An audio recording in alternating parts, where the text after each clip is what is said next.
உழைப்பே உயர்வு என்ற தாரக மந்திரத்துக்கு சொந்தமான மகரத்தில் பிறந்த ஆணும் பெண்ணும் அனைவருக்கும் இயற்கை ஜோதிடம் சார்பாக என் இதயங்கணிந்த வணக்கத்தை தெரிவித்துக் கொள்கிறேன். மகரத்தில் பிறந்தவர்கள் ஆணாக இருக்கட்டும் பெண்ணாக இருக்கட்டும் எந்த வம்புக்கும் தும்புக்கும் செல்ல மாட்டார்கள். அநேகமாக இவர்களுக்கு ஸ்ட்ரீட் ஃபைட்டு பிடிக்காது. மகரத்தில் பிறந்தவர்கள் ஏழ்மையாக பிறந்தாலும் நடுத்தர வயதிற்குள் தனக்கென்று ஒரு ஸ்டேட்டஸை வளர்த்து விடுவார்கள். உழைப்பு உழைப்பு என்று தன் வாழ்நாளில் ஊர் சுற்றி கூட சரியாக பார்க்காமல், தன்னுடைய சுக வாழ்வை சரியாக அனுபவிக்காமல் ஓவர் டியூட்டி செய்பவர்கள் அனைவரும் இந்த மகரத்தில் பிறந்தவர்களாக இருப்பார்கள். அதிலும் இரவு வேளையில் வண்டி ஓட்டுவதாக இருக்கட்டும், ஒரு மில்லில் வேலை செய்வதாக இருக்கட்டும், ஏன் இவர்கள் விவசாயியாக இருந்தால் கூட இரவில் அந்த விவசாய நிலத்திற்கு தண்ணி கட்டுவார்கள். இரவு பகல் என்று பார்க்காமல் உழைப்பையே நம்பக்கூடியவர்கள் இந்த மகரத்தில் பிறந்த ஆணும் சரி பெண்ணும் சரி. தன்னுடைய கடின உழைப்பால் முன்னேறக்கூடியவர்கள் என்றால் அது மகர ராசி என்று அடித்து சொல்லலாம். பெரும்பாலும் இந்த மகரத்தில் பிறந்தவர்களுடைய தாய் தந்தை ஒரு விவசாயியாகத்தான் இருப்பார்கள், அல்லது அக்ரிகல்ச்சரில் ஏதோ ஒரு சம்பந்தப்பட்டு இருப்பார்கள், அல்லது ரியல் எஸ்டேட்டிலேயாவது சம்பந்தப்பட்டு இருப்பார்கள். இவர்கள் தாய் தந்தைகள் எவ்வளவுதான் வசதி இருந்தாலும் கடைசி காலம் வரை அவர்கள் உழைத்து தான் வாழ்வார்கள், உழைத்து தான் தின்பார்கள். உடலை எப்போதும் உடற்பயிற்சி கட்டோடு வைத்திருப்பார்கள். சனி பயிற்சி என்பது முதலில் நீங்கள் என்னவென்று தெரிந்து கொள்ள வேண்டும். சனி பகவான் உங்களுக்கு முழுக்க முழுக்க சுப கிரகமாக இருக்கிறார். சனிக்கு ஒப்பான இன்னொரு கிரகம் உங்களுக்கு சுக்கிரன். ஆக மகர ராசிக்கு யோகாதிபதி யார் என்றால் சனி பகவானும் சுக்கிர பகவானும் தவிர குரு பகவான் சமநிலை தான் இருப்பார். குரு பகவான் சுக்கிரன் பார்வை பெறும் பொழுதோ சனியின் பார்வை பெறும் பொழுதோ தான் குரு பகவான் ஒரு 70% நன்மை செய்வார். இல்லை என்றால் 50% தான் நன்மை செய்வார். குரு பயிற்சி ஆனவனே ஆகா ஓகோ என்று பலரும் பல பதிவுகள் போடுவார்கள். எந்த ராசிக்கு எந்த கிரகம் முழு சுபராகும் என்பதை முதலில் நீங்கள் தெரிந்து கொள்ளுங்கள். ஏனென்றால் நமக்கு யார் நல்லது செய்கிறார்கள் என்று நாம் தெரிந்து கொள்ள வேண்டும். அது மிக மிக அவசியம். ஒருவர் மேல் நமக்கு நம்பிக்கை இல்லை என்றால் அவர் என்னதான் நமக்கு உயிரையே எடுத்து கொடுத்தாலும் அவரை நாம் நம்பாத காரணத்தால் அவர் செய்யக்கூடிய நன்மைகள் நமக்கு சரியாக தெரியாமல் போய்விடும். அதே போல மகர ராசிக்காரர்களுக்கு யோகாதிபதி யார் என்றால் தன்னுடைய லக்னாதிபதி சனி பகவானே என்பதை தெரிந்து கொள்ள வேண்டும். எப்பொழுதெல்லாம் சனி பகவான் தன்னுடைய லக்னத்துக்கு வருகிறதோ அப்பொழுதெல்லாம் உங்களுக்கு யோகத்தை கொடுப்பார். ஆனால் என்ன ஒரு விஷயம் என்றால் சனி பகவான் சந்திரனோடு சேரும்போது, மகர ராசிக்கு சனி பகவான் வரும்பொழுது சனியும் சந்திரனும் சேரும் பொழுது புணர்ப்பு தோஷமாக மாறி உங்களுடைய மன வாழ்க்கையிலும் சிறு சிறு இடையூறுகள் வாக்குவாதத்தை ஏற்படுத்துவார். அவ்வளவுதானே தவிர அதில் ஒரு சிலருக்கு கிரகநிலை சரியில்லை என்றால் டிவர்ஸே ஆகும். ஆனால் எந்த காரணம் கொண்டு மறந்து கூட பஞ்சத்தை ஏற்படுத்த மாட்டார். சனி பகவான் முழுக்க முழுக்க மகர லக்னத்துக்கு யோகாதிபதி என்பதை புரிந்து கொண்டால்தான் உங்களுக்கு அந்த யோகத்தை முழுமையாக கிடைக்க செய்வார். சனி பகவான் மற்ற ராசிக்கெல்லாம் இருள் கிரகமாக திகழ்வார். ஆனால் மகரத்திற்கு மட்டும் ஒளி கிரகமாக திகழக்கூடியவர். பிடி வாதியார், உடற்பயிற்சி கூடம், WW தடகளை போட்டி இதிலெல்லாம் கலந்து கொள்ளக்கூடியவர்கள்.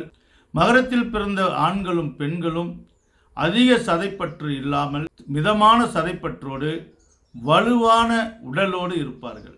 மற்றவர்களால் 50 கிலோ தூக்க முடியும் என்றால் இவர்களால் 100 கிலோ தூக்க முடியும். அந்த அளவுக்கு உடல் வலிமையை இறைவன் கொடுத்திருப்பார்.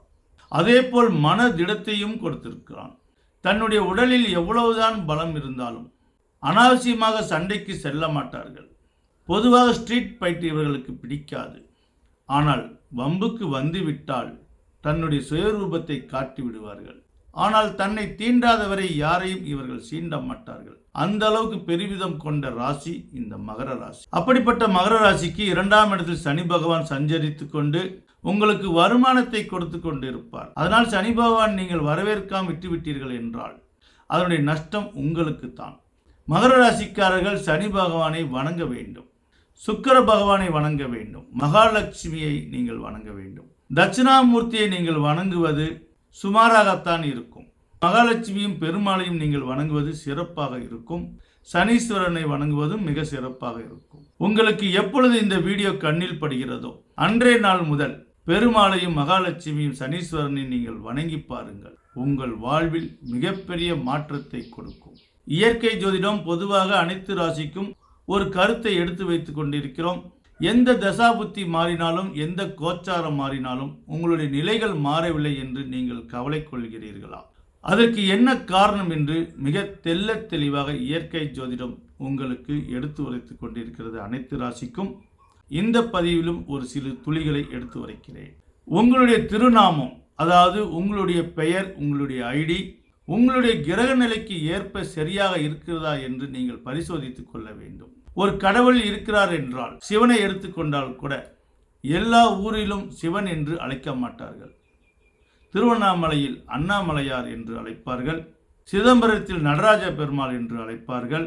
இப்படி ஒவ்வொரு ஊருக்கும் ஒவ்வொரு பேரில் தான் அந்த கடவுளே இயங்கிக் கொண்டிருப்பார். அதே போல நம்ம எல்லோரும் மனித இனத்தால் ஒருவராக இருந்தாலும் அவரவர் குணத்தால் நாம் மாறுபடுகிறோம். அந்த குணம் எந்த மூலியமாக இயங்குகிறது என்றால் நட்சத்திர வாயிலாகத்தான் நம்முடைய எண்ண அலைகள் இயங்கிக் கொண்டிருக்கிறது. அதனால்தான் நட்சத்திர முறைப்படி முன்னோர்கள் எழுத்துக்களை சூஸ் பண்ணி இந்த நட்சத்திர எழுத்தில் தான் பெயர் வைக்க வேண்டும் என்று வலியுறுத்தினார்கள். ஆனாலும் அதிலும் சில தவறுகள் குளறுகள் ஏற்படுகிறது. நட்சத்திரப்படி முதல் எழுத்து ஜா, ஜி, ஜூ, ஜே, கா, கி, கு, கே என முதல் எழுத்தை அவர்கள் தீர்மானித்தார்கள் அன்றைய காலத்தில். ஆனால் இன்றைய வளர்ச்சிப்படி அந்த முதல் எழுத்தை மட்டும் நாம் தீர்மானித்தால் பத்தாது, அடுத்தடுத்து வரக்கூடிய எழுத்துக்களை நாம் தீர்மானிக்க வேண்டும். அதுதான் உண்மையான அனுபவமாகும். ஒரு காலத்தில் நமக்கு புள்ளி வைத்து காட்டியிருந்தால் நம்ம அதில் கோலம் போட்டு காட்ட வேண்டும். அதுதான் நம்மளுடைய தனித்திறமையாகும். எத்தனையோ தொழிலில் எத்தனையோ பரிமாண வளர்ச்சிகள் வந்துவிட்டது.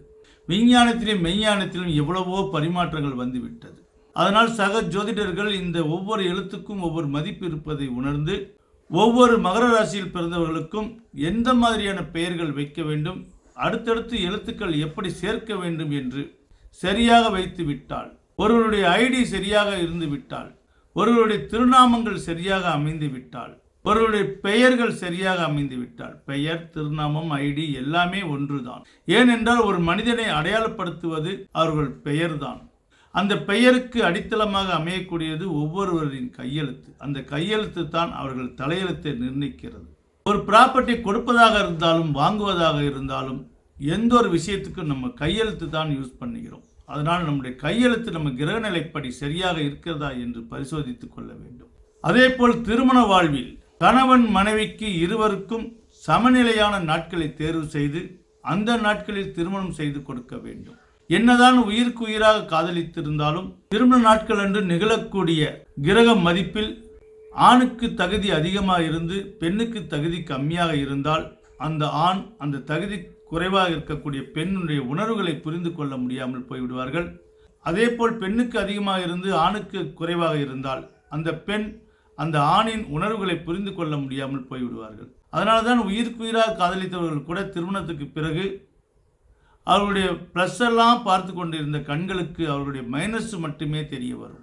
அதனால்தான் மனக்கசப்பு ஏற்படுகிறது. இது இயற்கை ஜோதிடம் மிக ஆழ்ந்து ஆராய்ச்சி செய்திருக்கிறது. அதனால்தான் இயற்கை ஜோதிடம் வழிமுறைப்படி யாரெல்லாம் உங்களுடைய திருமண நாட்களை அமைத்துக் கொள்கிறீர்களோ வசதி வாய்ப்போடு வாழ்வது மட்டுமல்லாமல் என்றென்றும் இணை பிரியாமல் விவாகரத்து என்ற பேச்சுக்கே இடமில்லாமல் நல்ல அதிர்ஷ்டமுள்ள குழந்தைகள் உங்களுக்கு பிறக்கும்.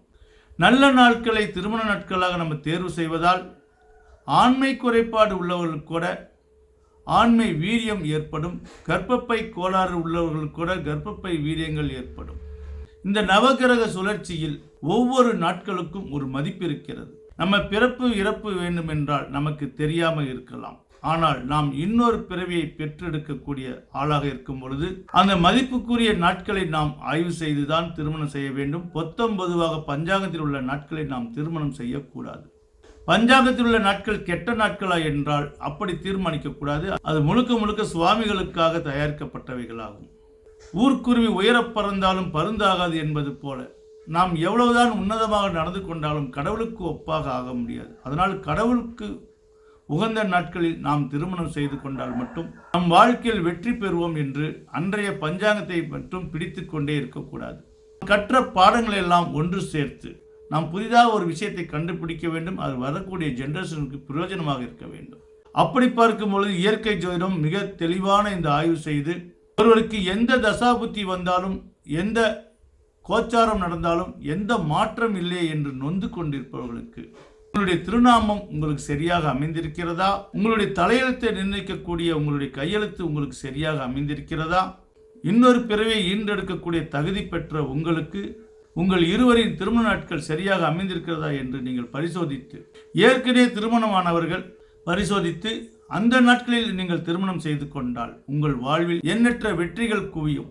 வசதி வாய்ப்பு மட்டுமில்லாமல் ஊனமற்ற குழந்தை பிறக்காது என்பது 100% உண்மையாக இயற்கை ஜோதிடம் ஆணித்தரமாக இந்த ஆய்வை எடுத்து உரைக்கிறது. மகர ராசி உண்மைக்கும் உழைப்புக்கும் சொந்தக்காரர்கள், நேர்மைக்கும் நீதிக்கும் சொந்தக்காரர்கள். என்னுடைய வழி தனி வழி என்று சொல்லக்கூடியவர்கள் இந்த மகரத்தில் பிறந்தவர்கள். இவர்களுக்கென்று ஒரு ஸ்டைலான வாழ்க்கையை அமைத்துக் கொள்வார்கள். மகரத்தில் பிறந்தவர்கள் சாணக்கியர்கள் என்று கூட சொல்லலாம். தான் எது செய்தாலும் அதில் ஒரு அர்த்தம் இருக்க வேண்டும் என்று, தன்னுடைய பிறப்புக்கே ஒரு அர்த்தம் வேண்டும் என்று, தன்னுடைய வாழ்நாளில் எவ்வளவுதான் இவர்கள் கஷ்டப்பட்டாலும் வாழ்வின் இறுதிக்குள் எப்படியாவது தன்னுடைய சந்ததிகளுக்கு ஒரு முடிந்த அளவுக்கு ஒரு சிறு துளியாவது தன்னுடைய சந்ததிகளுக்கு சேர்த்து வைத்துத்தான் இவர்கள் உயிரை விடுவார்கள். அந்த அளவுக்கு சந்ததிகளை நேசிக்கக்கூடியவர்கள். இறைவன் எனக்கு நீ குழந்தையாக பிறக்க எந்த ராசியிடம் உனக்கு வர வேண்டும் என்று கேட்டால் கடகராசியையும் மகர ராசியையும் தான் நான் தேர்ந்தெடுப்பேன் என் தாய் தந்தையாக.